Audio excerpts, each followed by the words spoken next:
everyone, this is Tarika Singh welcoming you to Get Curried, where today I'm sharing a very special recipe which is a hot favorite in my home.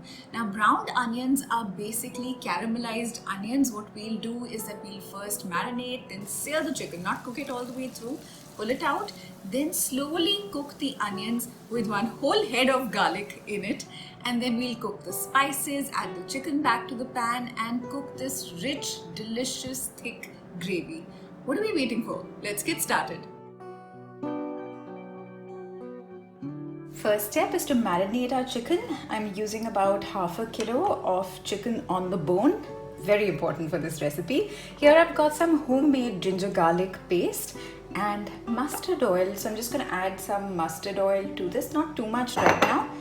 Using mustard oil in the marinade will just kind of make the chicken really nice and tender. I've also added some salt to this while I was kind of mashing this together. So the chicken will get like a fair amount of salt as well. Just kind of put it all over.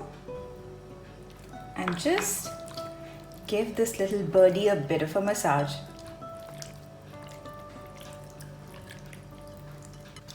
All massaged. Now I'm just going to let this rest for about an hour.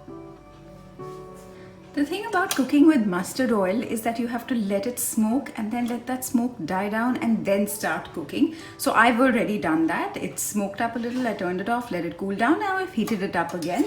And now what I'm going to do is just sear the chicken in this. Right now I don't have too much oil in the pan. But what I'm going to do is sear the chicken, and I'm not really looking to cook this all the way through.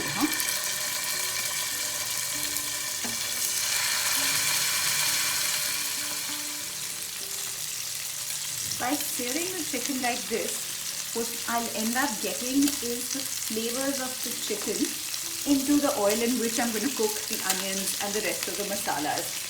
Whenever you have the time while you're cooking chicken curry, if you do this searing as the first step, which is just about browning the chicken, you get so much flavor in any curry or masala that you cook with chicken. Wow! I mean, to get a picture of all that sizzling action right now, this is all the flavor that we're bringing. I'm also going to make a bit of a paste with some spices. So we've got coriander powder here, some turmeric powder, cumin powder and garam masala. Now to this I'm going to add a little bit of water because when I add this to the chicken when it's cooking, or rather to the curry when it's cooking, the chances of it burning at that stage. So just add a little bit of water. Stir that together. And just set it aside to use later. After all that searing, after my kitchen smells totally amazing, I've added a little bit more mustard oil to the pan here for the rest of the cooking now. So I'm going to add some whole spices first, starting with some bay leaves, dried red chillies, black cardamom, some crushed black pepper, and cumin seeds. Oil's pretty hot, so you just need to give that a stir. And you can start adding the star ingredient of this dish, some sliced onions.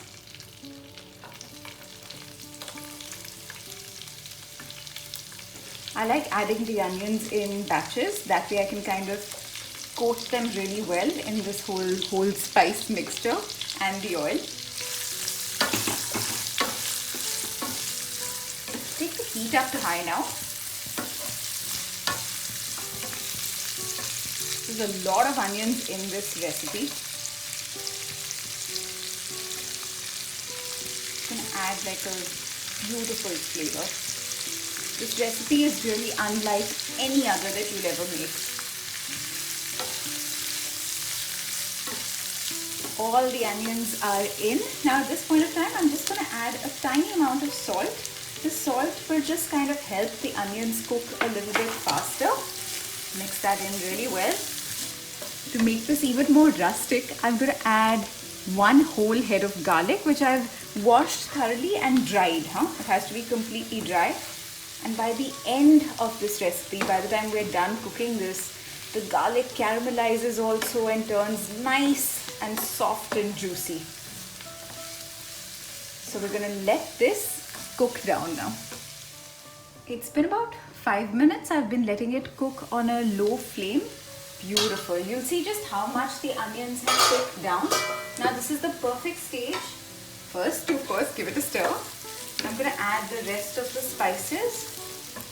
This is the spice mixture that we mixed up earlier with water, just so that nothing burns at this stage.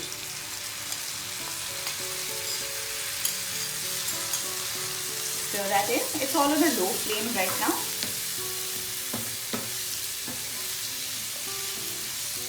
And I'm also going to add some more ginger and garlic. Now at this stage, I'm going to cook this without covering it.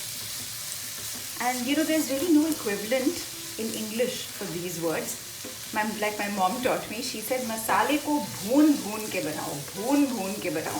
So that's what I'm going to do. Now if you can figure the English translation of the word bhoon, because you know, saute is very gentle and delicate, it doesn't cut it. I'd love to know what your version of bhoonna is in English.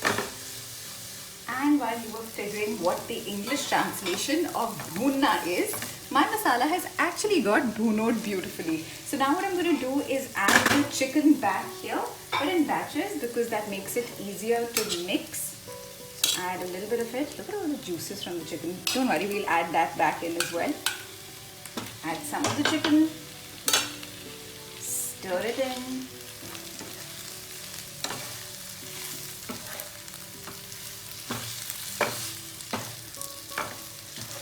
Now add some more of the chicken.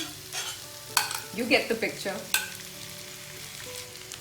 All of the chicken is in the pan, coated with the masalas, and you know, this is one of those few occasions in life where I wish there was actually smell vision, so that you could just smell how amazing it is at this stage. But without wasting any more time, I'm going to add some water, not too much at this stage. Stir that in. I'm going to take the flame up to high.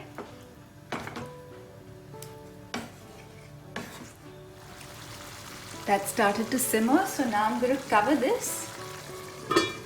Take the flame back to low and just let this cook. It's been about 5 minutes, so let's just check on this. Oh wow. So while it's nice and bubbling away, it still needs a little bit more cooking. And definitely a little bit more water. I always like to add the water a little bit at a time, not all in one go. So that way you can get the consistency of the curry or the gravy that you like. Now at this stage, I'm also going to add a bit more salt. And pretty much like earlier, take the flame up to high. Let it come to a simmer, then cover and let it cook. After cooking it covered for some time, you want to leave this uncovered and let it cook through in the final stages.